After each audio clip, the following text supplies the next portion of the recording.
name is Carol Kennedy. I'm a certified master gardener representing the University of California Cooperative Extension Service of Madera County. The Madera Master Gardeners are pleased to present 5 interviews with Madera County farmers. We hope you enjoy learning about the crops produced in this wonderful agricultural area. Hi, I'm Dan Wattenberger, 4th generation Wattenberger here in Madera County. I've been farming here since 1914. Is there specialized equipment for your crop? Yes, there is. So we basically use a Corvan grape harvester, which is your traditional grape harvest that you would find for picking green grapes. So basically that machine is, let me back up. There's actually 3 pieces of the puzzle for raisin harvesting. We've got the harvester, we've got a tray layer, and we've got a raisin pickup machine. So once the machine is going down the row, shaking the berries off, it is collecting those berries and putting them in a hopper, a tray layer machine on the next row over with a big roll of paper, and basically funnels the berries down onto the paper for drying, puts them down about 1 or 2 berries deep. You wait probably 10 to 14 days. Once the berries are dry, you come in with a raisin pickup machine, which has basically a tractor with a pickup machine will actually straddle the paper, and it has like a little rake fingers on the bottom of the machine. It will actually lift up the paper and funnel the dry raisins into a belt, which will go up a belt and over into another tractor on the other row with bins on it. Well, basically, those raisins will be deposited in the 4 bins that are on the trailer or the tractor with a bin trailer next to it. And basically, they haul them out of the field and into the barn at that point. So you don't have to roll them anymore. There's no rolling. No, there's no rolling. That saves on labor too. Flat on the ground until it's time to pick up and straight into the bin. And how many laborers are needed? About 4 people. You've got 2 tractor drivers out there. You've got 1 guy riding on the pickup machine for when we're picking them up, and then 1 guy riding on the bin trailer with a rake, who's basically smoothing out the raisins as they're falling into the bins. And do you have trouble finding laborers? We haven't until recently. We lost a gentleman that was working for us for about 4 years. He decided he found a better job somewhere else, and so we're going to be trying to replace him, but at this point we haven't had any luck. And how do you market your product? We belong to Sunmade, which is a co-op. We're basically just one person in a co-op would probably consist of well over 1,000 growers, and Sunmade does our marketing for us. We've been very happy with Sunmade. They do a great job, and if we weren't Sunmade members, I think I would have been out of raisin production a long time ago. So I've been very happy with Sunmade. And where does your product end up? So some of the product will be domestic. Some will be shipped all over the world. Just kind of depends on where the need is. Some can go to bulk raisins in big boxes, or it could be in your small little snack box that you would find in the grocery store. So it could be just about anywhere in the world. How did you choose what to grow, and has it changed? So we first started out here with Thompson seedless. That was our first variety that we had, and then we went to the Zanny Current.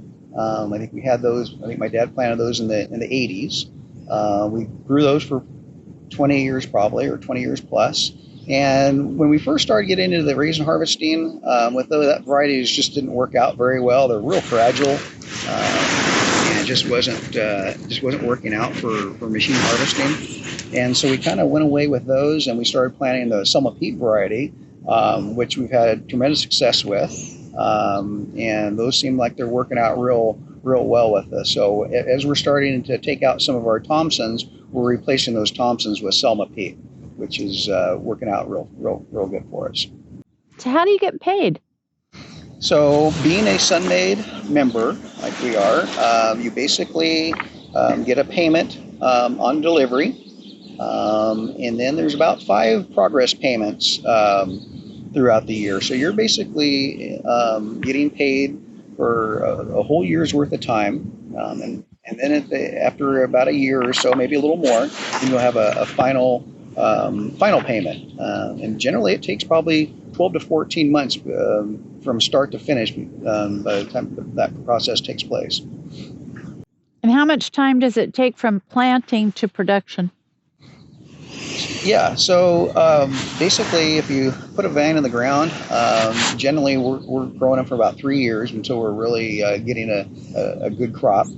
You could probably get a crop after the second year, but we're not trying to push the vines that hard to make a crop. So there's maybe some grapes that might be that you probably could harvest out there the second year, but we're actually going in during the springtime when they start to grow and actually clipping those berries off, because we want all that energy to go into building that canopy for that third year crop that you're potentially going to harvest. And what's the longevity of the plant? So I would say on Thompson Vineyard, we've had vines that are over 100 years old. So it's not uncommon for a Thompson to last 100 years. So some of the newer varieties, we're not there yet to find out what the longevity is of those, but I think they're probably going to be somewhere similar to a Thompson. How far ahead do you have to order your vines? Yeah. I think the nurseries are about a year out to grow a vine for you, either in their greenhouse or growing out in their growing yards that they have. By the time you place your order and by the time you receive your vine, it takes about a year. Okay. And what are the risks of growing this crop, like with pests or disease? Or rain? Yeah, so yeah, you always got pest risks. We've got a vine mealy bug. That's something that we've had to battle in the last few years. Something fairly new. That's really been a difficult pest to combat. It actually lives in the bark or in the wood, so it's very difficult to get rid of, and they can do some severe damage. And then mites in the summer on the leaves can be an issue. We've always got mildew issues that can grow on the leaves or the berries that can make the skins break down and make it to leaky berries that would turn into mold and that kind of thing. So yeah, it's a constant battle out there. And do you use bees or other special needs for your crop? No bees are required for vineyards, unlike trees or almonds specifically. Are there new varieties on the horizon? There are. I know there's some nurseries out there trying to develop a couple different varieties of vines that would be a good fit for DOV raisin production. That are early, that tend to dry down on the vine, so you wouldn't have to go out there and cut severed canes to speed up the drying process. It would basically do it naturally on their own. There's a lot of trials out there on some of those. So some of those things are going to be a good fit for making raisins in the future. Okay, and how will water restrictions affect your crop? Water is going to be a huge issue that we're going to have to battle with moving forward. Lack of water could affect the yields that we have. It could affect diseases and pest pressure. If we weaken the vine too much, the pest could attack it, be more susceptible for pests. And it could be a real concern moving forward what the water situation is going to be like. Good morning. I'm Jim Unti. This is my farm that I've been farming for a number of years, and we have a lovely sunny day today, just nice and crisp, not too cold, and I've been asked to talk about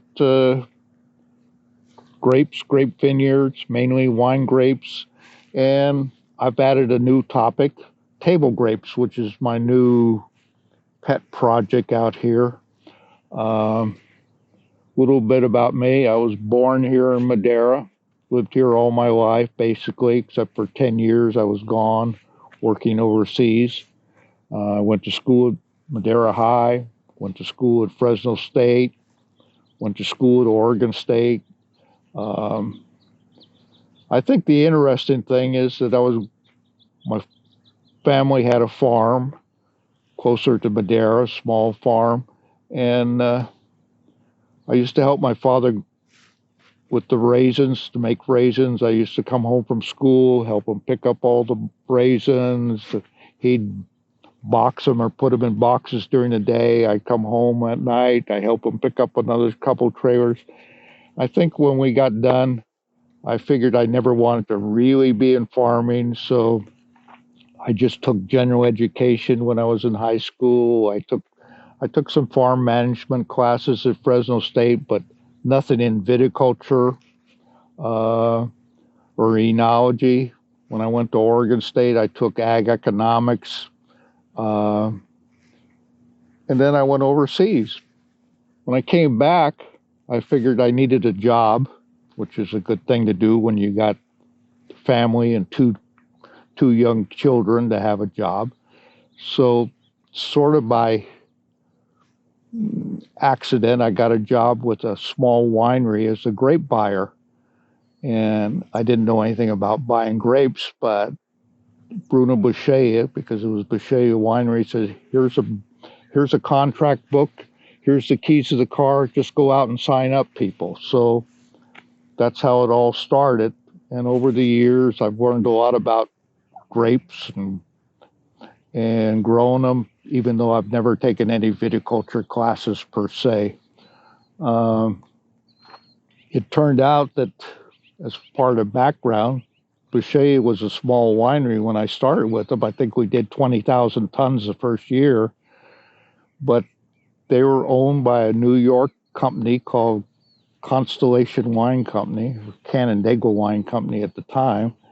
And over the 30 years I worked for them, they turned out to be one of the largest wineries in the world. I think there was one year that I was buying as many as 300,000 tons of grapes to be crushed. So, and we went from the North Coast to the Imperial Valley down there. And so I learned a lot about grapes, even though I'm still kind of depending on my people to prune them and tell me how to fertilize them, take care of them and whatnot. So that's kind of my background. This ranch here, my father, when he got back from the Army in World War II, came out here and developed it. It was mainly owned by the rattlesnakes and the coyotes at that time. And we've grown everything out here. We grew alfalfa, we grew dry beans, we grew corn, we had pasture.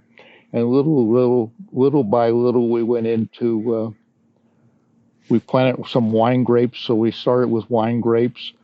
And then a few years ago, when I retired from the winery, my son, who works for a table grape company in Visalia, talked me into growing table grapes, which is an interesting challenge. When you're 70 years old, do not plant table grapes. That's just wrong, okay? But it keeps me going, and that's what I'm doing. So that's where I'm at right now. If you got some questions, go ahead and ask me. I do. Is there specialized equipment for your crop? Well, there's probably less specialized equipment for this than some other crops. Mainly, like right now, we're disking the vineyard, and it's a standard disc and standard tractor. Harvesting is the big issue. In California, or in the San Joaquin Valley here, probably 98% of all wine grapes are machine harvested. And there's no hand labor at all involved with the harvesting of wine grapes. And for a small grower, if you don't have several hundred acres, it probably doesn't pay you to own your own harvester, so you just contract it and whatnot. That's always why I like wine grapes over growing Thompsons for raisins. With wine grapes, it's sort of like when they're ready to be harvested, you call up your harvester contract, he shows up, he harvests it, he hauls them to the winery. 2 days, you're done. A month, you got your check, and you're finished with it. You can go on vacation then. With raisins, it just keeps going on and on and on, and that's the issue. Table grapes is a little bit different story because it's all got to be hand harvested, and it takes a lot of labor to hand harvest and to manage the table grapes. Like I say, I'm fortunate because my son works for a table grape company that ships table grapes and grows their own, so they have labor contractors. So again, I'm sort of like, okay, I'm ready to harvest, and 50 people will show up to start harvesting, and I don't have to worry about it. So that's easy for me. So how do you finance your crop? Well, fortunately, in my old age, I'm sort of got to a point where I can sort of self-finance the production part of the cost. The big costs, particularly when I started planting the table grapes, is there's a huge cost in planting grapes. I think there's a bigger cost to plant grapes than almonds or pistachios because, as you can see, you've got 660 vines to the acre, and everyone needs a metal stake, and you need your drip, and you need your end posts and your wire. So when it came time to plant these table grapes, we went to Madera Fresno Farm Production Credit, and we got a rollover loan to finance it. So we got 20 years to pay it back, and we're halfway down the road there, and I hope I stay in business at least another 10 years so I can pay them back. And then how do you get paid? Well, like I say, with the wine grapes, it's you sign a contract with the winery, usually beforehand, particularly if you're going to plant new grapes. Everybody should have a contract with some winery for at least 10 years before you plant it, or otherwise you might get stuck with them. Table grapes, again, that's a year-to-year basis, and you just go with whatever the market's doing, and they're paying you. And, basically you get your money in 30 days after you harvest, or 45, whatever the term of the contract is. And how many laborers do you need? Well, I have changed my system of farming here over the last few years. It used to be I hired all the laborers and wrote them a personal check or a payroll check for pruning, for all the operations. And now I've just gone to a labor contractor. I have 2 full-time people that I pay for this 120 acres. I could probably farm another 100 acres with the same 2 people, but you can't have less people than 2. But when it comes time for pruning, I'll have 15 people out here for a week, but the labor contractor pays them, and I just write one check. He takes care of all the workman comp insurance and all the rules and regulations, and it makes life so much easier for me. And then how do you market your product? Well, like I say, the wine grapes, you just basically have to have a contract with a winery. You find a winery, and when I was working for Constellation, I signed a contract with Constellation, so I kind of knew what was happening every day. And the table grapes, again, it's kind of scary if you don't have a relationship with a packer shipper, then you're kind of going to be hard pressed to sell them. Like I said, my son works for Sun Grape, and they out of Isaiah, they have a lot of contacts in Canada, and they sell to some of the big box stores in Canada. You know, I was telling a friend of mine some time ago, I said, well, you're having all this trouble shipping your nuts to because of the shipping problems and the car. I said, most of my grapes go to Canada, so all I have to do is truck them to Canada. I'm in good shape. Well, if you watch the news lately, that's not working out very good for me. So is that where most of them end up, your table grapes? Yes. Canada? Most of them go to Canada. I got I got red table grapes over here, and I got white table grapes on this side. And every year is a little different story. Last year, they wanted to put some in styrofoam boxes and ship it to Singapore, or actually, they were going to ship it to Malaysia, Kuala Lumpur, or something. And I'm like, okay, well, we get an extra $2 or $3 a box for it if we do it. The problem is with me, with being just a small 45 acres of table grapes, by the time they decide they're going to do it and bring me the boxes, I'm halfway done, and then they only want the big size in the box. So I'm really under the gun to get what they need. So then they have, like with box stores that want their own label, they'll bring me the bags, we'll put them in the bags, and we'll ship them out. So I'm sort of out of the marketing. I just do what they tell me when they show up. How much time does it take from planting to production? Well, it's generally 3 years on grapes. Like I say, it costs a little bit more to plant them than your tree crop, but you start getting some production a little earlier. So the rule of thumb is generally you've got a half or 2/3 crop the third year, and the fourth year you're getting pretty much a full crop, unlike some trees that keep going up and up for 4 or 5 years. After the fourth or fifth year, you're not going to get any better crop off your grapes. And then what's the longevity of the plant?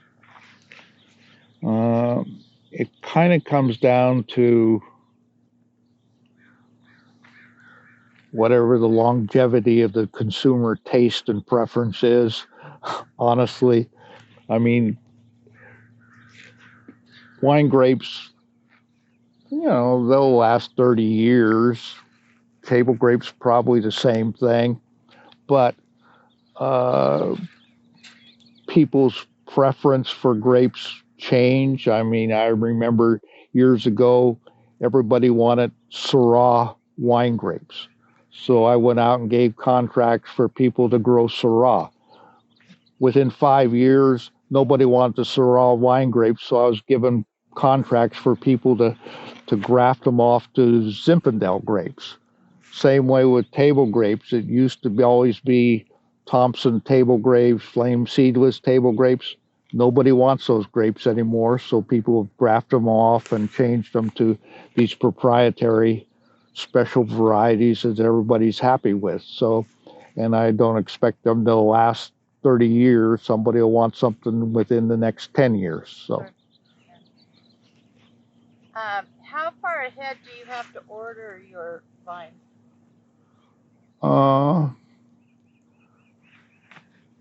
Well, ordering the vines are, again, an interesting story. Usually you only have to order the year ahead. I mean, supposedly if I'm going to went out and was going to plant 100 acres of more table grapes, I'd call the guy up this spring, and order them to be planted next spring. So 1 year. The thing is with these table grapes now, that's an interesting story, is that most of them are proprietary varieties that a nursery or a development company has designed this grape for this purpose. And then they charge you a certain amount of money for the royalty fee to plant their grapes. And you actually have to sign a contract that says you won't let anybody else use those grape cuttings to propagate them for 20 years or something, because you don't really own the grapes.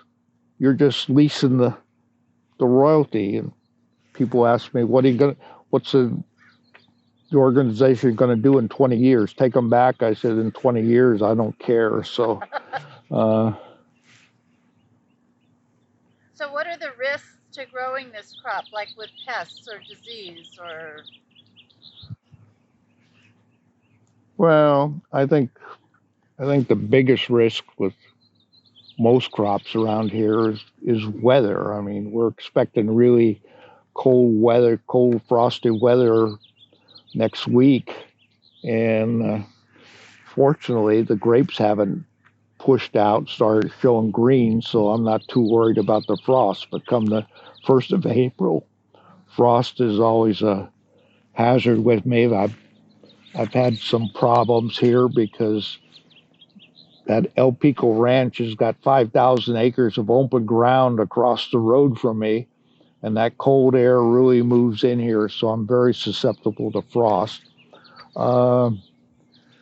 You got the usual little pest problems. Probably the biggest problem you have with particularly table grapes is powdery mildew. And it's like the ruby reds over here are not very susceptible to powdery mildew, and I spray them maybe 3 times a year. The table grapes over here, I'm probably spraying them 6 to 7 times a year for powdery mildew. And then you get hoppers and something, but pests are not a very big thing to me if you keep up on the powdery mildew. So describe the harvest. Well, like I say, the wine grape harvest is, my wife always likes to come out and take pictures in the middle of the night, because you got these big monster machines going through the grapes in the middle of the night with the lights and everything. They like to pick at night because the grapes aren't as sticky and they come off the vine better. So usually my people start here at 8, 9 o'clock at night after the heat's off the vine. And usually I come out here at 6 o'clock in the morning and they're all done, washed up. Everybody's gone home, and I just count the trucks to see how many I got during the night and hope they all get to the winery on time. Table grapes different. They bring a crew, and usually they have a person who packs the grapes at the end of the row. She puts up her little cart and packing stand right here at the end of the row, and then they work in a team. Another one walks down the row, picks the grapes in bins and brings them up to the front, and then they pack it, and they get paid by the box. Piece rate, people always think, well, it must be a horrible job, but they easily make $25, $30 an hour during the season. They come early in the morning. By 1 o'clock, they're done. They clean up. They go home. It's not such a bad job. Last year during the pandemic, one little gal was packing grapes, but she had to stop for a minute and put her laptop up underneath the vine because she was taking a class at Fresno State, and she had a Zoom class on the thing. So to me, it's not all that tough a job. Now, there's some grape picking that I would not do for the world, but the table grapes is pretty easy, straightforward. You have to have skill to know what size goes in this box and what size goes in that box, because they'll have large and extra large picking at the same time. And then they stack up the boxes, and we have a truck that comes through, and the guy hand loads them onto the truck, takes them to cold storage, and then once they turn the road out here, I don't see them anymore. Somehow I get a statement that said, "Oh, we shipped a couple truckloads to Canada. Here's how much we got for it." Do you have to use bees or any other special needs for these? No.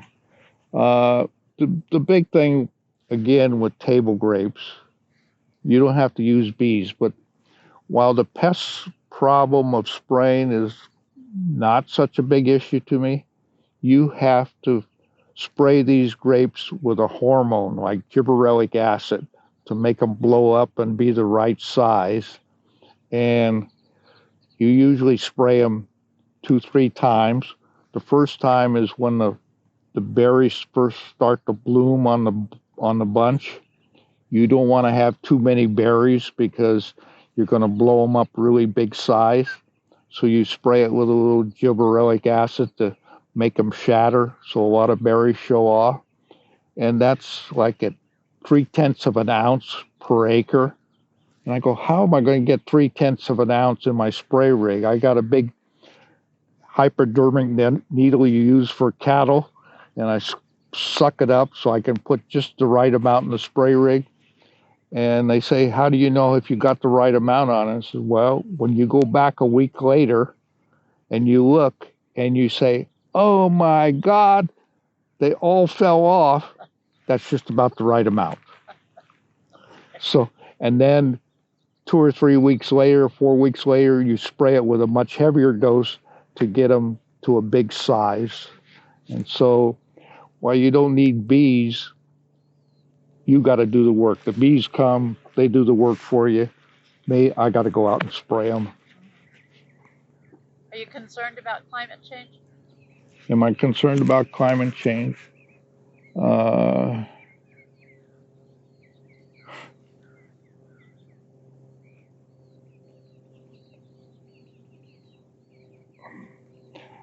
answer is no, I'm not concerned about climate change, because I figure by the time it changes, by the time the ocean gets up here to my ankles, I'll be long gone. But I am concerned about the water situation, particularly here, but this whole valley, that there just isn't enough water to go around for whoever you want to blame on it. There's just not enough water. I says, when my grandfather put in a well, it usually was supposed to last a generation, maybe 2 generations. I put in a new well over here when my grandson was in high school, and it won't last until he gets out of college. That's how things have changed so drastically. They're going down, and shortly we're all going to be in worse shape. Are there new varieties on the horizon? Do you know? Yeah, on the table grapes, there's always new varieties coming. There used to be Thompson's Flame Seedless, varieties with seeds in them, and you had to spray them with a lot of gibberellic acid to make them big size. You had to girdle the vines to make them grow bigger. Now the table grapes they've bred up, are sort of naturally big size. You just bump them a little bit with the jib to get them where you want them. And like I say, this variety here is called Great Green. I have to pay the nursery. Not only do I pay for the plant and the grafting and the fruit stock, I have to pay them a royalty fee, which is $4 a vine. So that's 600 vines. That's $2,500 an acre. I'm paying the nursery to come up with a new variety. So obviously they're motivated to keep coming up with better and better varieties. And what do you think the future of farming is for your commodities? Well, future farming is, I don't think is bright for the small family farms. I just don't see it. Wine grapes in the valley here, I'm talking San Joaquin Valley, Madera, Fresno, whatnot, they're going down and down.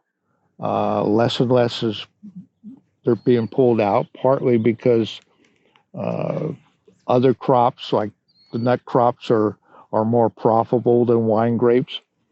I mean, these ruby red grapes here, I got a contract 15 years ago for $250 a ton.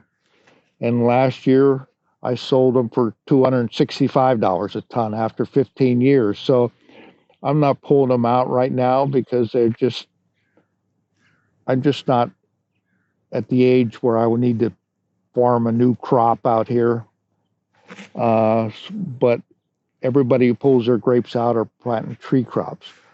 Table grapes is the second problem is, like you mentioned, I'm happy with the labor situation because I have somebody that finds it for me. But labor is going to be a big problem because if you don't have 100 people on tap to come pick those grapes, it's going to be difficult, And people deserve to get more money, but again, if you're paying $30 an hour for people to pack and ship them, people are not paying more money for your crop, so you're kind of in a squeeze. So I don't really see it lasting. With the water going out, just like here, I say maybe 2 more years, I'll have to drill another well. That's $500,000. Am I really going to put $500,000 into a well that's only going to last me another 10 years? And I'm not going to be here. My kids, they don't want to come back. My grandkids, they don't want to come back. So I'm not happy about it. Do we think we're going to have agriculture in this valley? Sure. There's going to be big operations that can manage this type of thing. But I think it's going to change drastically over the next 10 years. How will the water restrictions affect your crop? I hate to get into that, partly because it's so localized. I mean, there's a general water restrictions. I mean, we're all sort of short of water, but depends on what district you're in. And I'm in possibly the worst possible district because I don't get any surface water from the canals. I only get water from what I pump.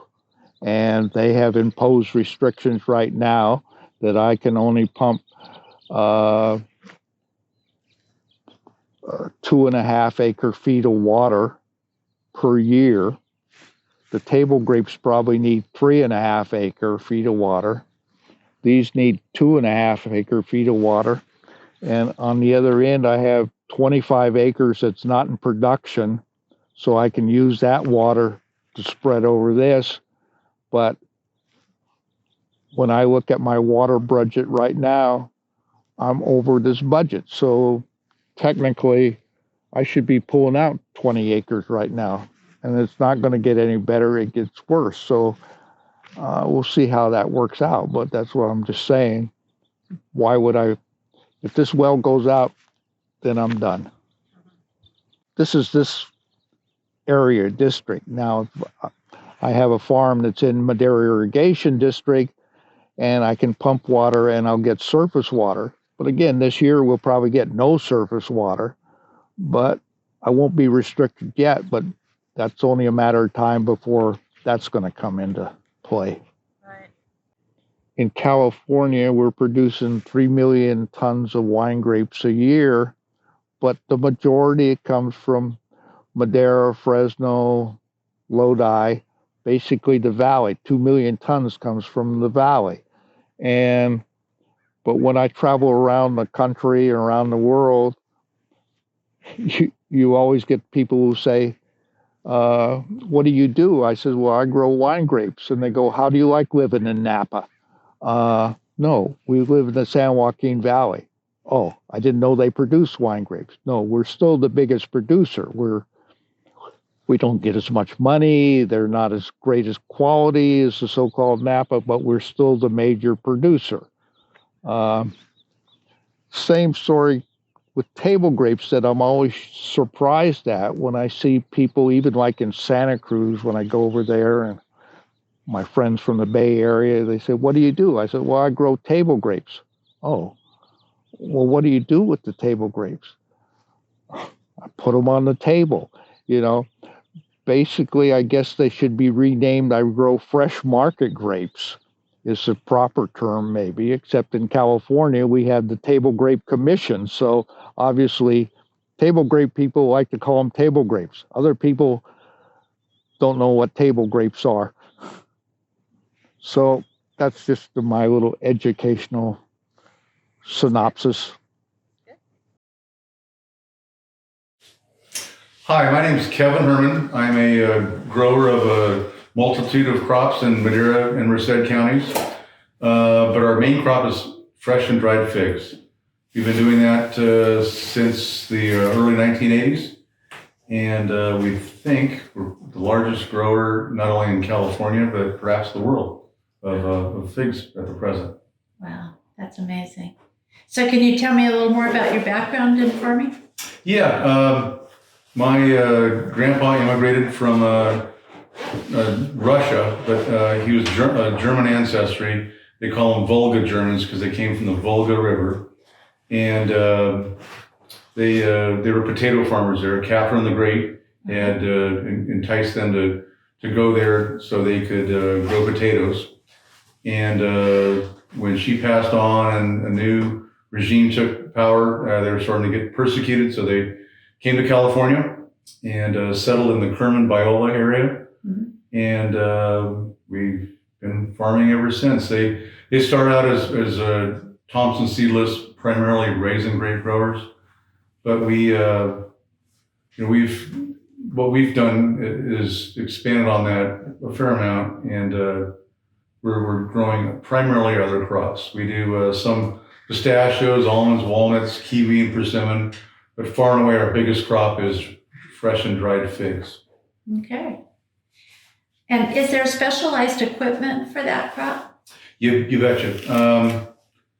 Figs are unique that they don't require pollination like almonds do, so we don't have to use bees. And the fresh figs are all picked by hand. It's extremely labor intensive. Mm-hmm. You have to pick any given tree about every third day.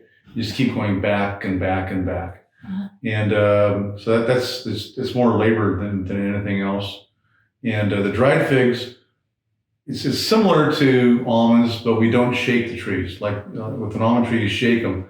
Figs, they don't ripen all at the same time. So you let them mature on their own, and you have to come in with the sweepers and sweep them to the middles of the rows about once every 10 days. And then you pick them up like you would almonds or walnuts. So I can at least use the same equipment for both crops. Uh-huh. So how many laborers are needed? Our company, we farm about 12,000 acres altogether of all crops. And we have about 125 year-round employees. And during harvest, we have another 600 or so. Wow.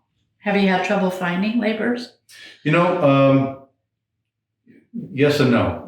And by that I mean folks that are doing the general labor, things like pruning or shoveling weeds or picking the fresh figs.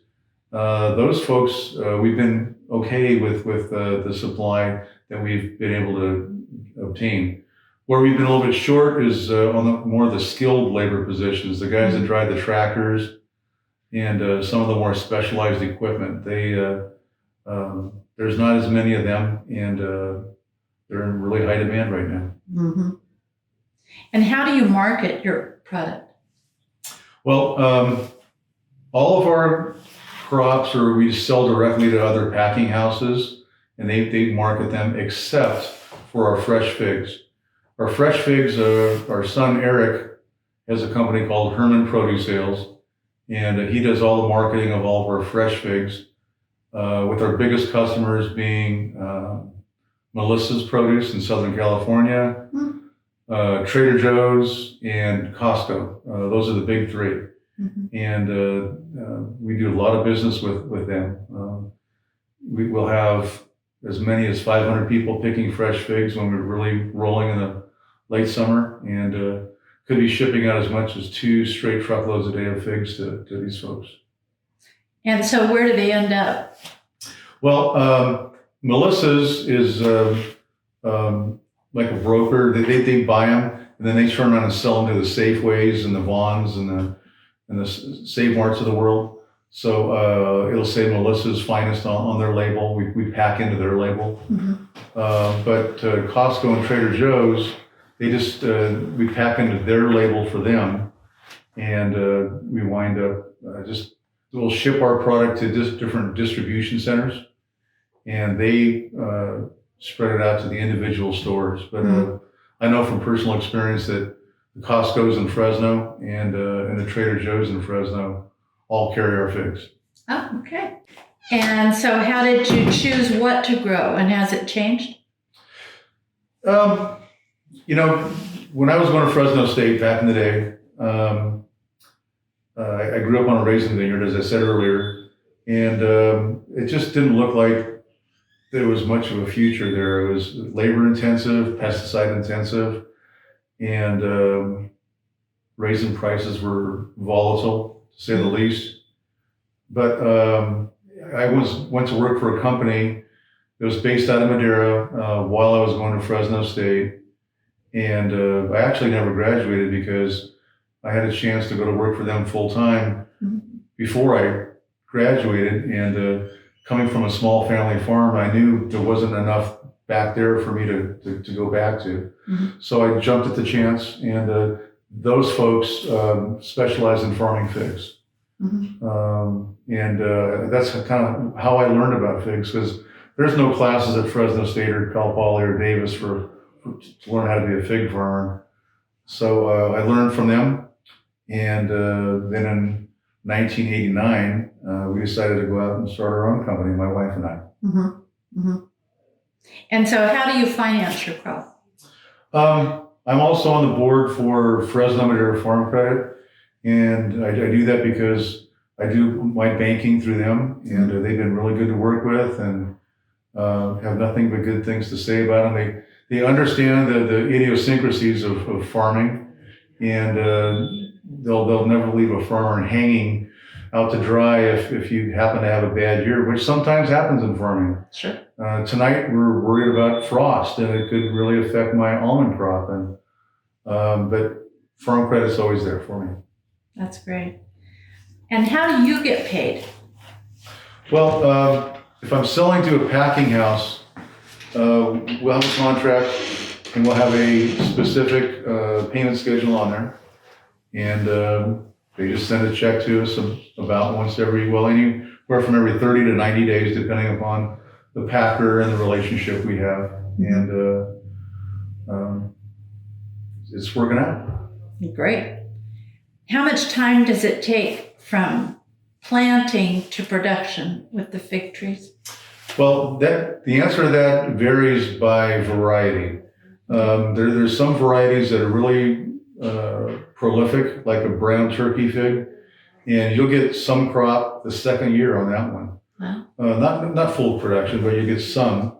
And other varieties like Sierra, they take as long as 4 or even 5 years before you can get your first crop.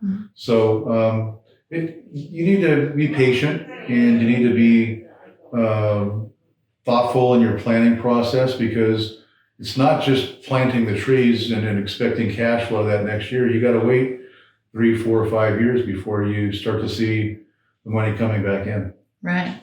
Okay. And what's the longevity of the trees? Well, that's one of the things that attracted me to being a fig farmer. There's trees around that are in excess of 80 years old. Wow. And they're declining in production, but nonetheless, it's still profitable. And so they'll last a long time. And one of the other things that attracted me to figs is the lack of water that they take to grow a crop. There's a lot of talk right now, especially in Madera County, about Sigma or the white area and how much water we'll be able to pump now and into the future. And a fig tree only takes about 2 acre-feet of water per acre per year. That's about half of what an almond tree takes. So I can farm 2 acres of figs for every acre of almonds that I have, and thus the incentive for me to really dive in head first, if you will, on my fig crops. Right, yeah. And how far ahead do you have to order your trees? You know, there really is no commercial nursery for that, and we've actually become a commercial nursery. We're registered with the state and with Madera County, and we sell trees to other growers. And so we grow our own, basically, and sell to others. Great. And what are the risks to growing this crop, like pests or disease? Well, fresh figs, both fresh and dried, right about now in the springtime, they're vulnerable to frost or hail, just like many crops are. And but once you get beyond that, figs are relatively pest and fungicide free. They don't require a lot of spraying. Matter of fact, about 25% of the figs we grow are certified organic by CCOF. And we do that because they're relatively easy to grow, and they don't require much in the way of pesticides and fungicides. So once you get past frost season in the springtime, the only other vulnerability you have is harvest time. Much like raisins, they're laying on the ground. And if it rains, they'll get sticky and get moldy and start to attach themselves to the ground. And then you got a problem. So we've taken steps with machinery to try to minimize that, so that in the event that it does rain, we can come in with this machine that kind of picks the figs up off the ground and blows the excess moisture and any dirt that's sticking to it off and drops it back down on the ground. So as long as it hasn't rained too much, it's some extra work, but you can salvage them. So describe the harvest. Harvest, it's an intense time of the year. For fresh figs, we'll work 7 days a week. And like I said, have a big crew, could be 500 or 600 people, and we're going from field to field. It's really important on fresh figs that you get them out of the field and into the cold storage to make them as stable as possible. Because fresh figs are very, very perishable. Think a raspberry or a strawberry, and how delicate they are, and the shelf life. And figs are very similar in that respect. So it's intense. 7 days a week, people coming and going, trucks running all over the place, picking up what's been picked twice a day in the field to get it into the cold storage, to get it cooled down and stable.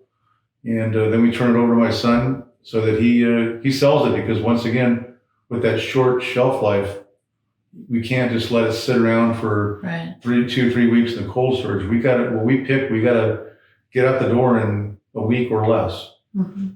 So that's a really intense harvest, and my son loves doing that. Me, not so much. So it's a good fit for us to do that.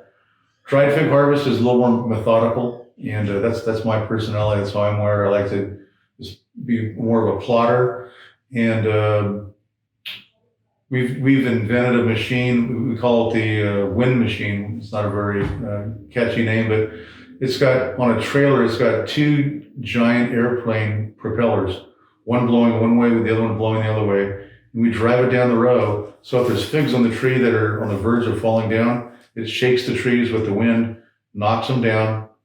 Then we come back in with the machines, the sweepers we call them, and they sweep them up into the middle of the row. And like almonds, they'll sit in this little windrow that's about 2 foot wide, and they'll sit there for 5 to 7 days, depending upon the temperature. Mhm. And they'll get dry enough so we can pick them up. And at that point, we pick them up, we drop them into 1 or half-ton bins, or kind of like a raisin bin, if you will. Mhm. And we run them. We have a plant that then cleans them up. We run it through this shaker deck that removes any sticks or dirt clods or any other debris that the machine happens to pick up. And then we have an optical sorter that, the optical sorter that will, through an air blast, knock out any figs that have defects on the outside. Maybe there's mold, or it was smashed, or has a bird peck, or things like that. And at that point, we fumigate it if it's conventional figs. If it's organic figs, we take it to cold storage to keep them stable, because there can be worms on the field, just like almonds and walnuts, that'll attack the figs from the inside. So once we get them cleaned up, we take them to either cold storage if they're fresh, or if they're organic figs. Mm-hmm. And if they're conventional dried figs, we take them to the packing house as soon as we can, so they can do their inspection, figure out the price they're going to pay us per pound, and start packing them. Mm-hmm. Are you concerned about climate change? I am. I'm very concerned about climate change. My daughter and I have had some spirited debates over the years, but I'm coming around to her way of thinking that there is something to it. I think there still is some cyclical nature or aspect to this, but there's no doubt it's getting warmer. It's not just in California. It's not just the U.S. It's the whole world. And being a big wine geek, I follow wine growing regions in other parts of the world, and we're all sweating bullets about wondering what the future has in store for us. Mm-hmm. Are there new varieties on the horizon? There's some. We're always experimenting. I think I've got 4 different experimental varieties out right now that have different attributes that I'm interested in pursuing. But I've always had 4 to 10 varieties out there, and not very many of them have panned out. Either they're never too big, because consumers always want bigger sized figs, but sometimes they can be too small. Sometimes the thin can be so skinned that they're so perishable that they just can't make it as a fresh fig in the grocery store. So there's all these different variables that come into play. And one variety that has panned out that's becoming mainstream is called the tiger fig. And it's a cool looking fig. It's not as big as I'd like it to be, but it's got there's an eye or ostiole that's in the very tail of the fig, away from the stem. And if you have a small ostiole, it makes it difficult for the bugs to go inside and do damage. This has a really small or tight eye, so it makes it difficult to have bugs in it, which is good. Yeah, but more strikingly is the appearance of the fig. It's got a yellow and green stripe. That's why we call it a tiger fig.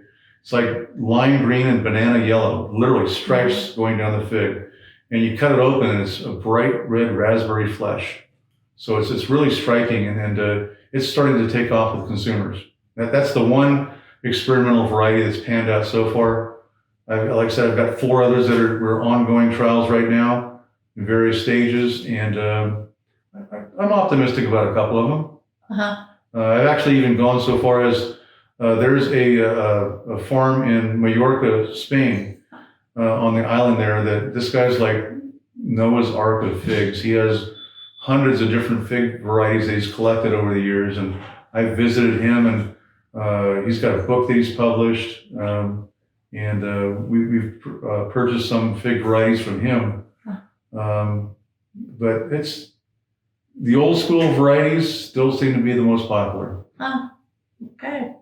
So the future of this commodity looks good. It does. I'm concerned about fresh figs in the respect that the labor requirements are so high that will we be able to get enough people to continue to pick fresh figs? And I don't see us in my lifetime anyhow, being able to pick them mechanically because once again, they're so perishable and they don't ripen all at once. So it'll be difficult for a machine to ascertain what's ready and what's not and without damaging the fruit. So I'm a little bit concerned about the future of fresh just because of that. But dried figs, I think have a great future. They're really nutritious for you. Like I said earlier, they don't take much water. They don't have much pesticide requirements. Labor requirements for the dried figs is not bad. And most importantly, they're really healthy for you. Our fig board calls figs the fitness fruit. That's the slogan for our industry. And a lot of times people think of other commodities as having the most of something. As a for instance, people think of prunes having the most fiber. Well, per unit of measure, figs have more fiber than prunes do. Per unit of measure, figs have more calcium than a banana does. The same goes with milk. So they're really, really healthy for you. I think you answered that. One of the questions was what percentage of costs go to fertilizer, pesticides, and water? And you were saying they don't take as much water and you don't use the other. Do you use fertilizer? Oh yeah, definitely. Okay. Whether they're organic or conventional, we definitely use fertilizer. Okay. But we don't use any bees and very little in the way of pesticides. So it's primarily fertilizer and weed control. So we spend money on herbicides and our fertilizer, but the requirements though are less than almonds and less than pistachios. So it's a good crop to grow. It doesn't take a lot of working capital to grow them.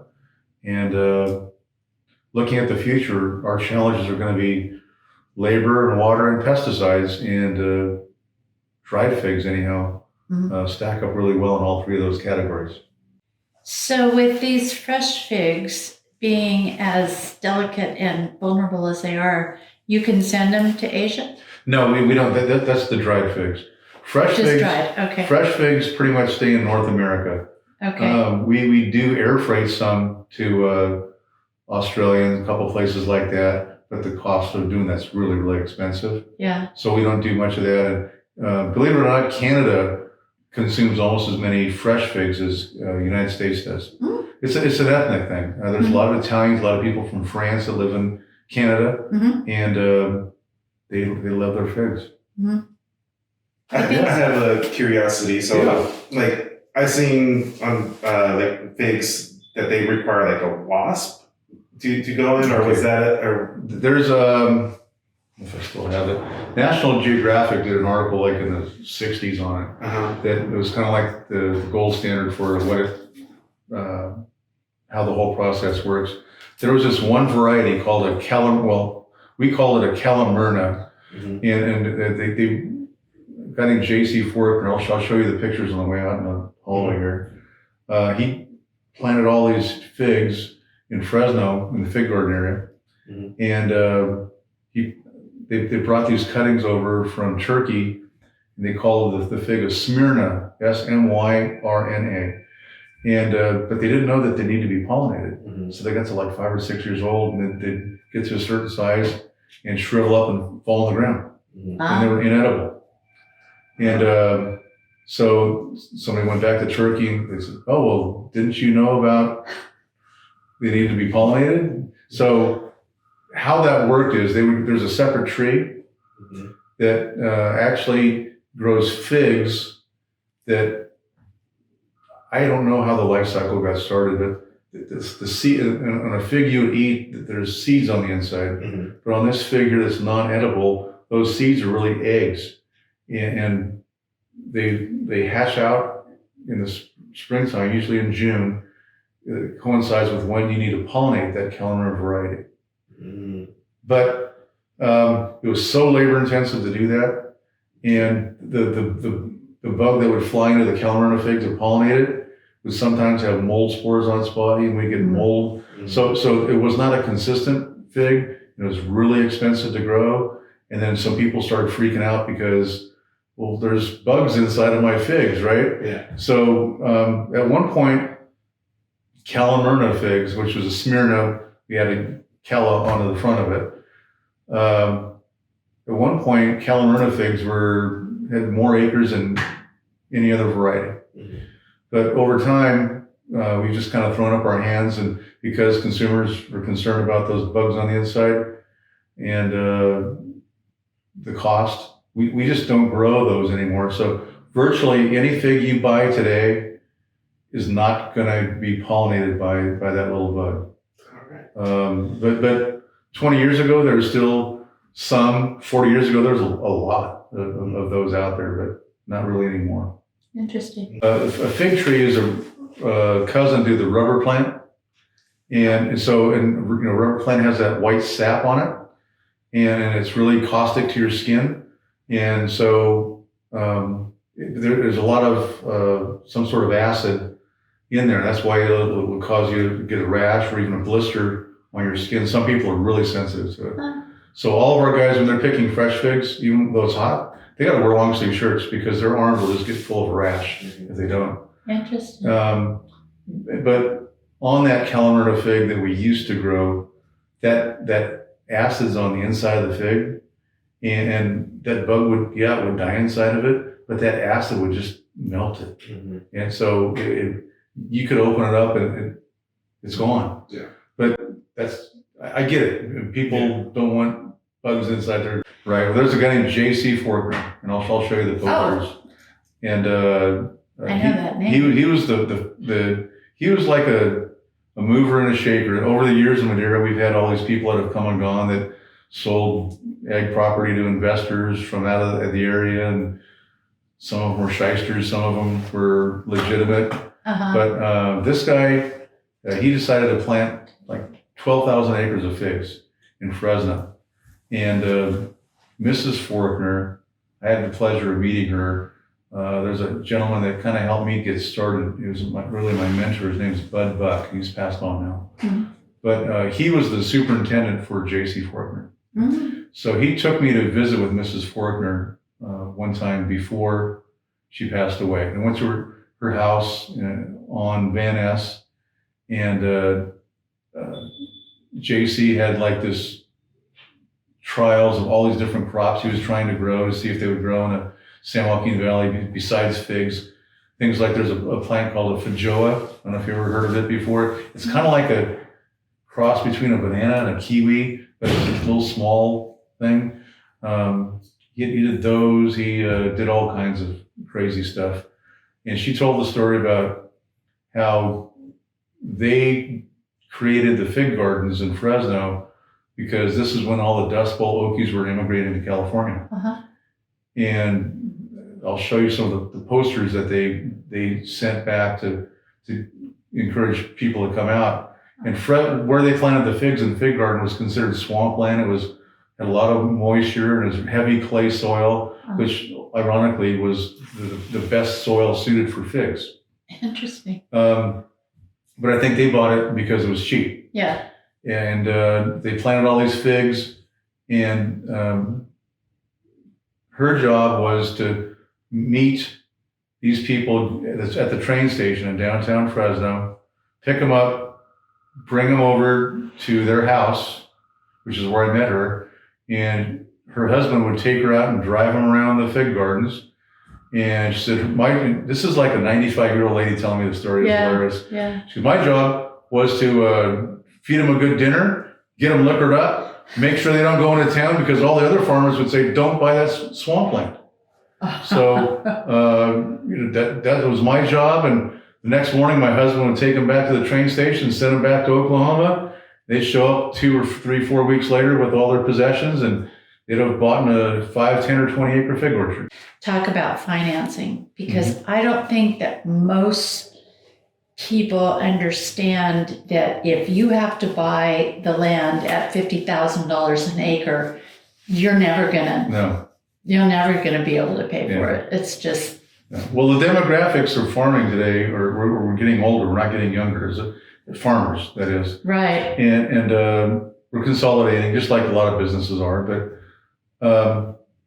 my son's farming because I can help him. I've got, they always talk about your you have capital, but you don't necessarily have a lot of cash flow. Right. And your capital is the land, so you can use that as collateral to help my kids get into farming. But if you're just, I'm on the board for the State Center Community Foundation for Madera College and Mealy in Fresno.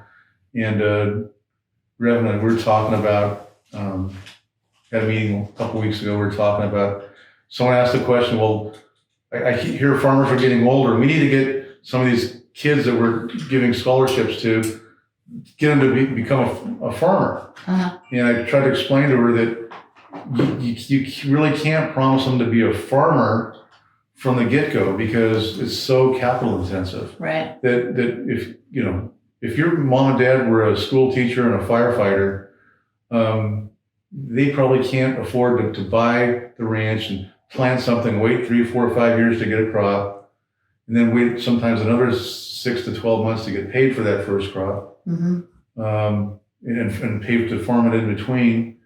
So, but there's a lot of opportunity. I mean, like I was saying earlier, there's a lot of equipment operators that are making pretty good money by Madera standards. And we're getting more sophisticated with our tracking of our water. I've got guys that are taking laptops and iPads to the field, and we're getting remote water sensor readings and calculating when we have to irrigate next and how long we have to irrigate for. And there's food safety is becoming a big deal. And if you're bilingual and have a food safety degree, the world is your oyster right now. I mean, you could just walk out of Fresno State and probably start out with a 6-figure job. Wow. I mean, it's a really good career path. I just think it's hard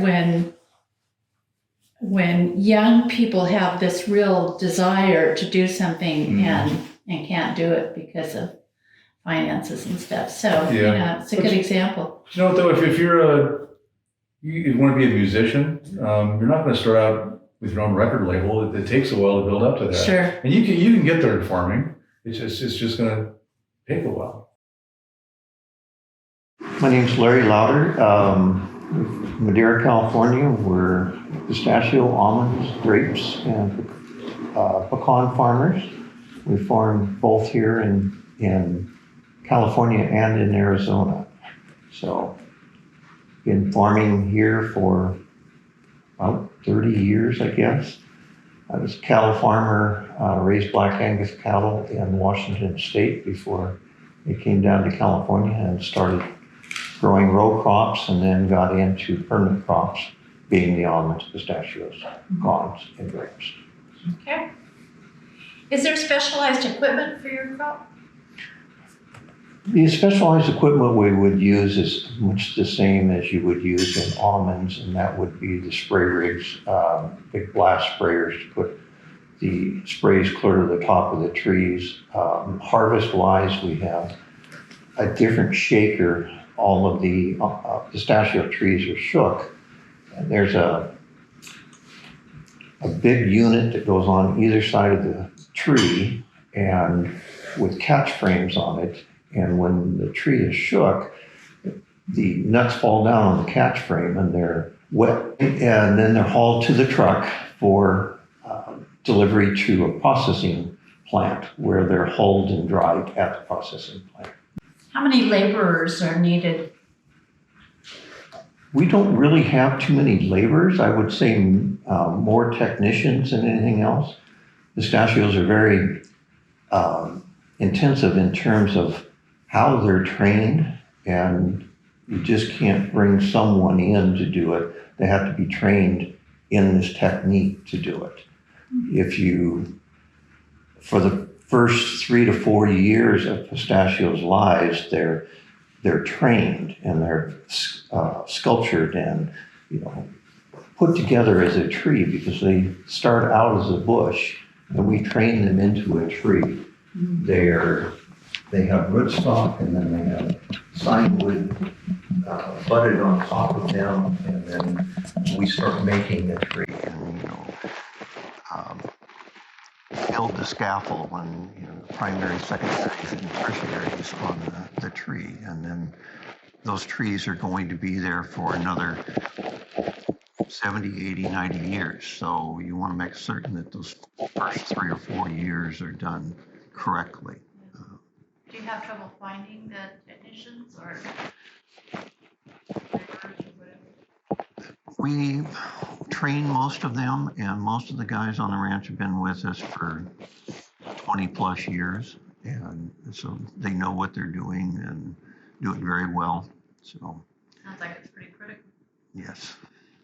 And how do you market your product? We actually own a marketing company as well as a processing company too. There are about 6, 7 processors in the state of California, and there's 1 or 2 in Arizona, the other processors. And we market around the world. We haul and dry at our own facility, and then we market around the world with the marketing company. Mm-hmm. The marketing company does other commodities as well as pistachios. Mm-hmm. So that pretty much answers my next question, how you market them. Where does it end up? All over the world? All over the world, probably 30 to 40% it stays domestically. We have large customers in the United States that we present wholesale, a raw product to a wholesaler, and that wholesaler turns it into a finished product with roasting, salting, and then into a retail bag, and then it would go into the store at that point. Most everything else goes overseas as a raw product. There are duties on products going into different countries, and if they're finished, the duty is much higher than it is if it's a raw product. Mm-hmm. They want their laborers and their people to finish the product and have jobs there, and so that's fine. Mm-hmm. And we do that. This isn't on the list, but do we still have the pink dyed ones out of the Middle East? There aren't many pink dyed ones anymore. They're dyed for the holidays or whatever. Initially, they were dyed pink to cover up imperfections in the shells. When they came from Iran, they were hand harvested. They hit the ground and ended up with more discoloration on the shells, and so they put the pink coloring on them to kind of hide some of the blemish. So no, we don't. Not too When many. California started doing pistachios, it decided they were going to do them differently, and they would be. Food safety is a bigger thing here, and so we never allow the pistachios to hit the ground, and they're hauled and dried in no more than 18 hours, preferably 12 hours, because they come in at about 44% moisture, and then we take them down to about 5% moisture. Wow. To store them in the silos. So they never touch the ground. If nuts fall on the ground and not picked up, they're discarded at that point. So there are many things that can happen, and obviously you pick up bacteria and everything. And with the pistachio, it's open on the tree. You know, people think we open them in processing, and no, that's not the case at all. They open on the tree. There are some that aren't mature that don't open, and those are cracked later and made into kernels. But we try not to. We try to get everything to open on the tree. Sure. You kind of answered this one at the beginning, but how did you choose what to grow, and how has it changed? Boy, we started out in row crops. Row crops made really good money here in the valley for years and years, and we grew cotton and wheat and alfalfa, and we built the farm with alfalfa, quite honestly. Then as we could, we started changing over, and in the family, we had more than 3,000 acres of grapes at one time, and we're down to 50 acres of grapes now, and those acres are now pistachios or almonds or pecans. the climate changed. For instance, a grape, when we started having to compete with labor out of Argentina or Chile or Australia or someplace else, it was, the money wasn't in it anymore. So we got rid of the grapes, wine grapes mostly. We had about 600 acres of raisin grapes, and those are all gone, but a few now. So the climate changes, and we try to change with it. We're into permanent crops like pistachios now. The first pistachios were planted in the early 70s here in the United States. They're a Mediterranean crop, Iranian, Turkey. And so they were brought over here, and some adventurous people decided to try to grow them here, and it worked out very well. And now we produce more than anybody in the world. So it's become a very large industry here in California. Sure is. Okay, this is a really loaded one with pistachios. How much time does it take from planting to production?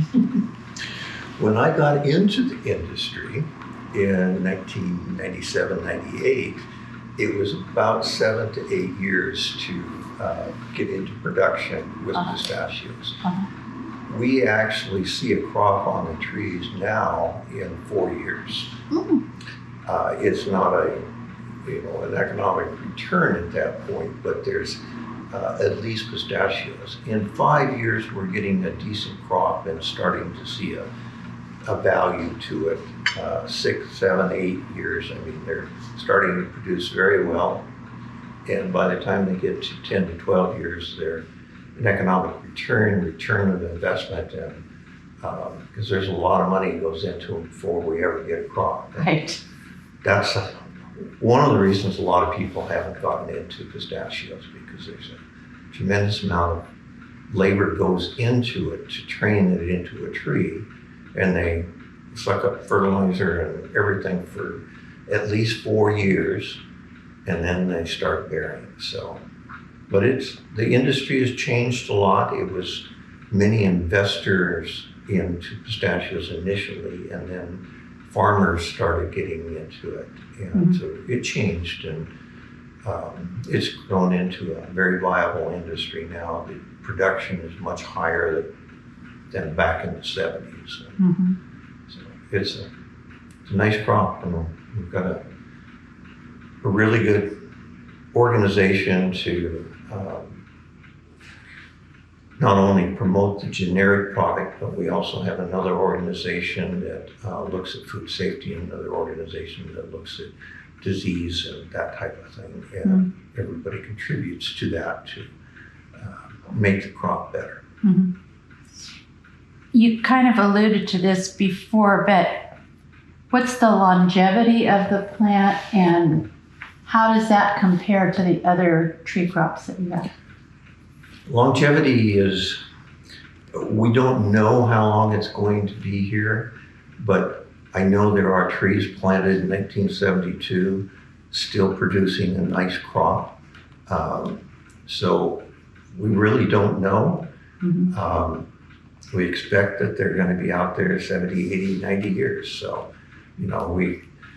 that's our hope. And since we plant them on rootstock, and that's a very viable rootstock, we're now using clonal rootstock as opposed to just seeds. And so we weeded out a lot of the problems that were early on. So now I think they're going to last a long time. I mean, with the correct care, the correct training and everything, I see that I won't ever replant them. I know that. Yeah. And how does that compare to your almonds and your almonds? pecans? A lot of them are replanted at 20 years. Some of them even sooner than that on a close spacing. So they're recycling, probably 15 to 25 years, they're taking them out and starting over. Grapes go a long time, but there aren't that many grapes left in the valley compared to almonds and pistachios. The pecan trees, they live, there are pecan trees back in Georgia that are 400 years old. Wow. Yeah, so they're the only native nut to the United States. So all the rest of them have been imported. Interesting. Yeah. And what are the risks to growing this crop, like pests and disease? Probably the biggest pests are the funguses that get on the trees. So we use a lot of fungicides to alleviate the funguses on the trees. And then navel orange worm is probably the biggest one that hits us at harvest time. And that can take away as much as probably 3 to 7% of the crop every year. You know, it's just thrown away literally. So, you know, most of the growers are doing a really good job of sanitation, and if we can kill them off in the wintertime, it's not near as much problem during the season. So, a lot of the university studies have been done, and sanitation is the one thing that probably helps us more than anything. But it's very expensive to do too. So, but I mean, when you can lose 5 to 10% of your crop, I mean, it makes sense to do Worthwhile. it. So, Okay, describe the harvest. well, harvest is fun. It's 24 hours a day basically, and the big harvesters go into the field. There's one on either side. They're about 30, 35 feet long. Big catching frames on them, big canvas catching frames. The nut is, the tree is grabbed at the base, and shook hard. The nuts fall down on the catching frame, conveyed over to what we call a runner, and that runner gets loaded, and then it goes over to an elevator that elevated into a truck. Big double sets of trailers, and then onto the processing plant. And then to the processing plant, they are dumped into a pit. And then they go through a huller and a dryer, and then into a silo in most cases. They come in at 44% moisture and go into the silo at probably 10% moisture, and then down to 5% moisture in the silo. But the guys that run the harvesters, there's a driver on each and a driver on the runner, and then another person at the elevator. So it's, in our case, we have from 7 to 5 units out in the field doing the harvesting to get across the acres we have. And a lot of those harvesters go from ranch to ranch to ranch. We've been very fortunate. We've got some fellows that have been coming here for probably 10, 15 years, and same people, and local people, and very nice family. So. That's great. Do you need bees or other special needs for this crop? Pistachios don't want bees because bees steal the pollen. And in a pistachio field, you have one male tree for every 25 female trees. And when that male tree blooms, the pollen sacs are open, and then the wind blows the pollen.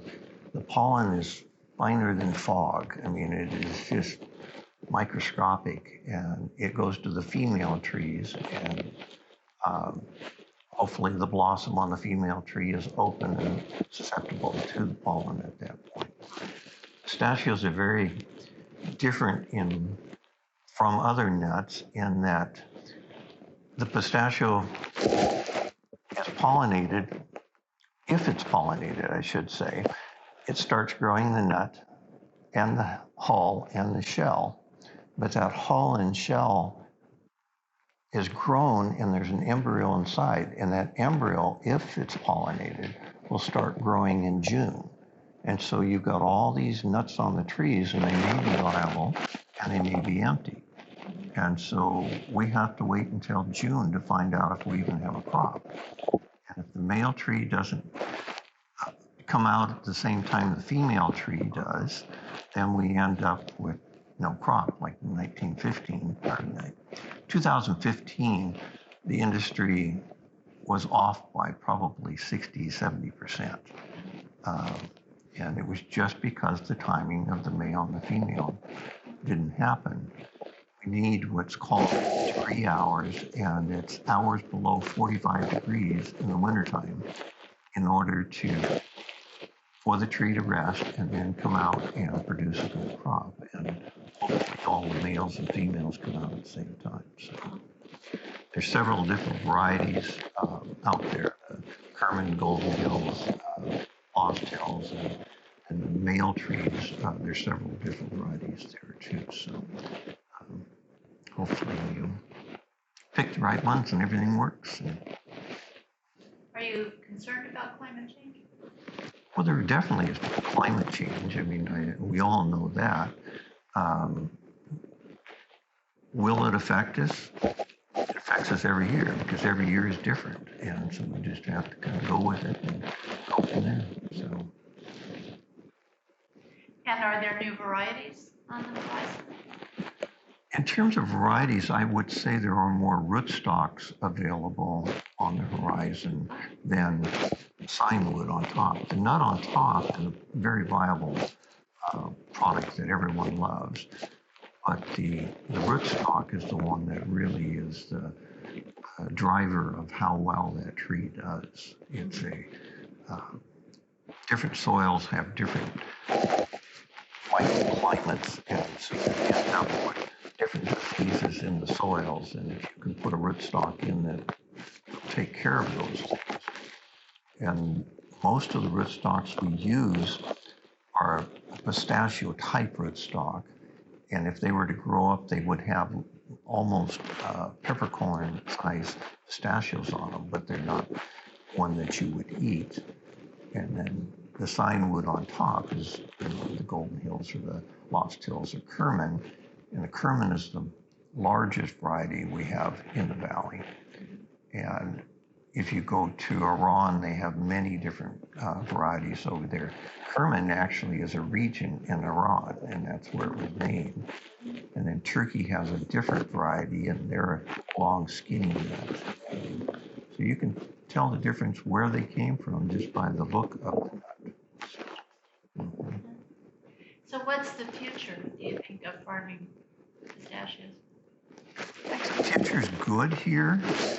You hear a lot on the news about all the different crops, and almonds use more water than pistachios and all this. And it's really a misnomer, quite frankly, because they all take about the same amount of water to produce a viable crop. Yes, pistachios will survive with less water, but they're not going to produce like they will with more water. We are experiencing controls on our water here in California, and each one of the districts out here is going to be a different amount of water and how they manage it. And I'm sure there will be crops that will go away because they don't have an economic return with the cost of water. So we'll just have to see how it works out there. But almonds, pistachios, grapes, they're all going to use 3 to 3.5 acre foot of water to get a viable crop. So.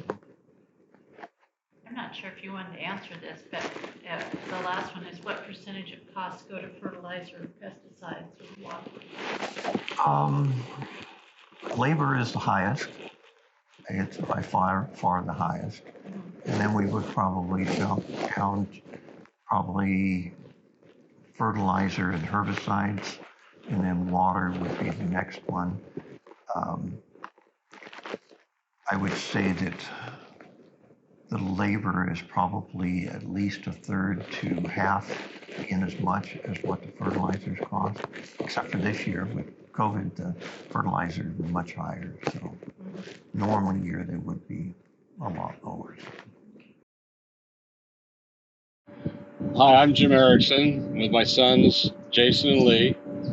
We're here on our home family ranch. We've been here since 1924. I'm fourth generation, and they are fifth, and their kids are sixth. So there's 6 generations have been on this ranch farming that my great-grandfather bought. We farm almonds, olives, pistachios, grapes, and prunes. They said pistachios. Pistachios. Okay. Why don't you listen? grapes, almonds, pistachios. And we have fun working together.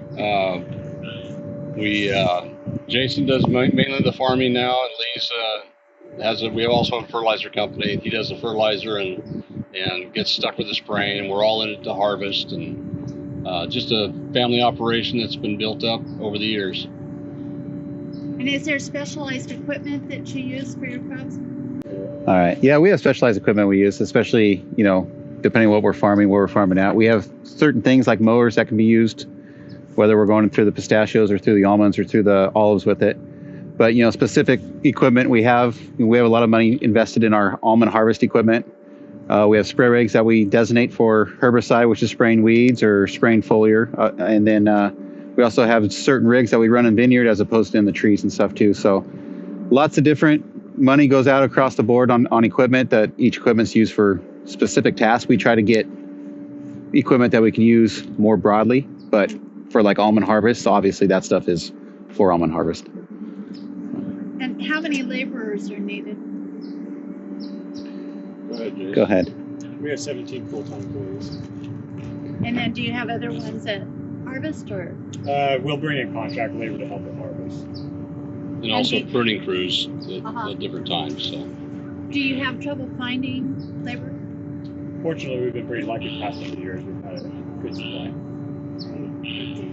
And how do you market your product? We really don't market our product. We're more considered a price taker, so we sell it to different industry that does the marketing for us. I mean, they label our crop and market it that way. We don't actually label any of our crops and market it ourselves. We have 6 salmon handlers that we use. We have grape contracts for the grapes that we grow. Pistachios are done through Wonderful. The prunes are Sunsweet prunes. We're big on co-ops. The family always has been. We hull almonds out of the Central California Almond Growers Association out of Herman and Sanger. We were part of the original team that started with it over 60 years ago. Olives are marketed through Musco Olive out of Tracy. Are you missing anything? The wine grapes go through Allied Grape Growers. Yeah. And where do these end up? All over. All over the world? Yes. And how do you choose what to grow? And has it changed? I guess I'll speak on that one.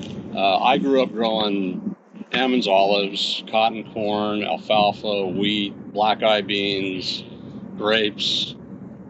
We've kind of centralized down to no more row crops, down to just mainly our biggest crop is almonds. But we still have a substantial number of grapes. And the olives are part of the original ranch that were here when my grandfather our great-grandfather bought the ranch. So those are kind of the last ones to come out. Don't spend a lot in them, but you don't make a lot in them either. But grape-wise, you're picking varieties that work, can get a good contract for, and enough to hopefully turn enough dollars to keep you going. That's part of their problem with being a price taker in agriculture. All your bills go out, then you put your hand out, and hopefully they give you enough to keep you coming back the next year. How do you finance your crop? Okay. Well, we finance. So we finance. We have a line of credit we want through a bank, and we do, and then we try to self-finance as much as we possibly can too. So. And then how do you get paid? We take what they call a monthly draw that basically pays for our household stuff, and then you wait till the end of the year and see. You have to make all your land payments out of that, make all the bills coming out of the crop lines and stuff, and hopefully you've done enough work that and get enough crops, which I'm very fortunate. We do very well crop-wise. Production numbers are, with the boys actually have taken over and have beat any number I ever thought I could do.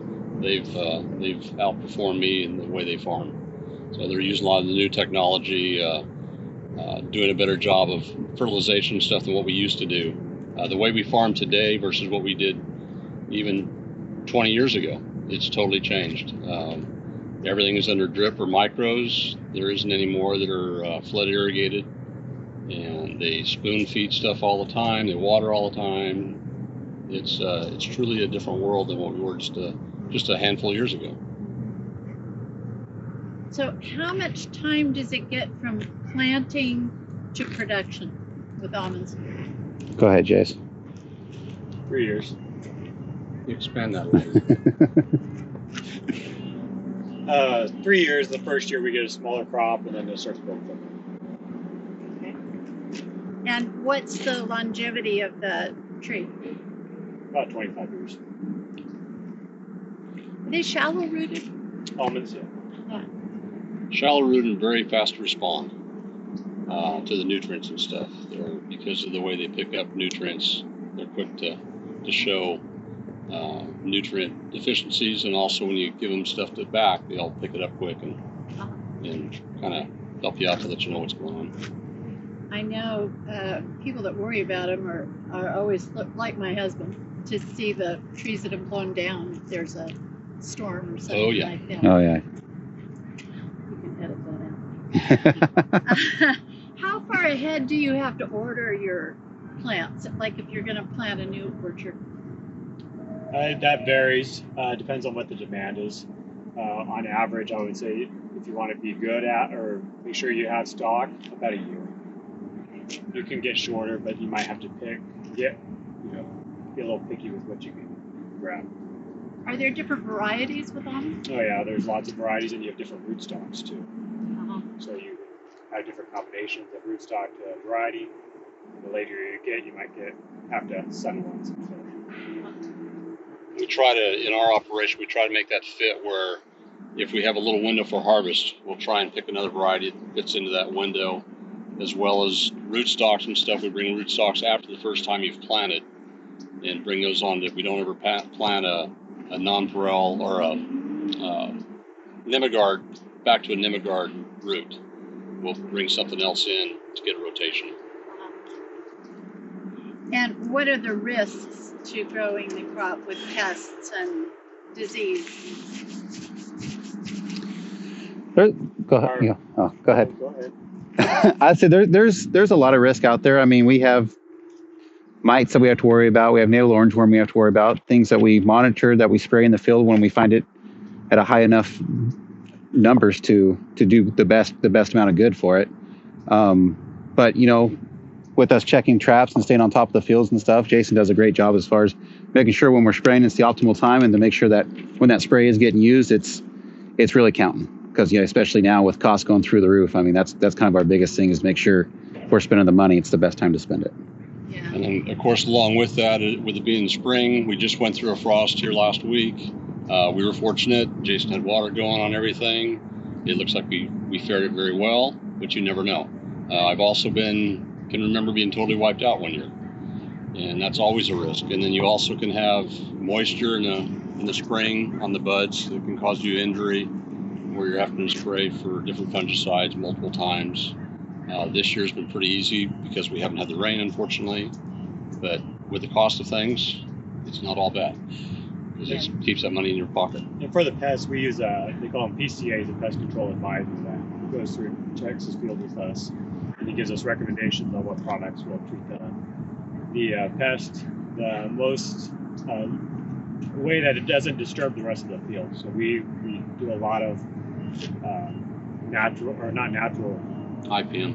Yeah, integrated pest management stuff, where we try not to throw everything else off. You treat one pest, but you don't disturb the rest of the good beneficial ones. Mm-hmm. So describe the harvest. I mean, it starts out, Jason starts cutting water back once he's to dry the trees down. Basically what that is just to make sure we don't bark the trunks when we're going through and shaking. The shakers go through, they shake all the nuts down, certain varieties at a certain time whenever they're ready. They usually spend anywhere from 3 to 7 days, depending on the time of year and what the temperatures are doing on the ground. We sweep them up, and then after that, it goes through a pickup machine, and then the pickup machine into the trucks out to the holer, from the holer to whoever's buying them, whoever we're selling them to. So. Sounds easy. Yeah, yeah. Really simple. Then you can throw rain in there, and all heck breaks loose. And I know the answer, but you use bees. Definitely. Yep. And are there other special needs for this crop? I mean, we use a lot of chemicals that to help us grow, and a lot of fertility that help us grow the right way too. So I mean, I would say there's a lot of special needs and a lot of added money that we're putting in to ensure that we're getting the best production we can. I would say we use a lot of chemicals. Well, I guess not chemicals, but we use specialty chemicals for almonds, or for that going after navel orange worm and things like that. I guess it's not a lot of chemicals. Sorry, I didn't mean to interrupt. Are you concerned about climate change? Who wants to take that on? I don't worry about things that can't change. And the climate's always changed. I mean, they put a new term on it. When I was in grammar school, I can remember they were talking about it, the mini ice age. We weren't going to have enough food because it was going to be cold everywhere. It never transpired to anything. But God's always changing things. That's for sure. All you can do is what you can do. Yeah, exactly. So we can't worry about what you can't control. Are there new varieties on the horizon? Always. You know the varieties better than I do, but I know. Yeah, I don't remember all the new names offhand, but they're doing a lot more where they're self-pollinating, so we can go away from the bees. So we've had 2 or 3 new releases this year. The longest one that's been most successful has been the Independent, and it's probably been out for 15 years now. Some of the other nurseries have come with some newer ones too. But that's the way it's been trending, is going to self-pollinating. But even when with saying self-pollinated, it doesn't mean no bees necessarily. The independents, they found that if you still run a hive to the acre or so, they do better. So, and depending on how you plant them, we will probably cut back, but we probably won't go away from bees. Anything you do cut back is, in a normal operation, we're spending about $400 an acre for bees each year.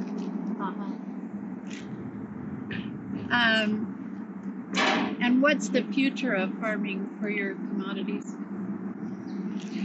I think the future is going to be interesting. I think we've got some hard times ahead of us, especially looking at this year, looking at all our input prices going through the roof. But all in all, we do this because it's a livelihood. I mean, definitely we need to make money to do it, to stay in business. But, it's a lifestyle that we've chosen. It's the lifestyle that we have our kids raising up in. It's the lifestyle that we grew up in. So as hard as it may be for these next few years, I think it'll turn around and we'll have great years coming up ahead. So it's kind of one of those things. I think it's just time for us to hunker down and get ready for the storm and make sure we're doing everything we can to survive it. So. I mean, for us as an industry in the Central Valley, everything we do, we focus on yield. So we make sure that we produce as much as we can, but we keep that input as low as we can per pound of almonds and stuff. And how will water restrictions affect your crop? We're fortunate. Everything that we own and most everything that we farm sits in MID. So Madera Irrigation District has a pretty secure water contract.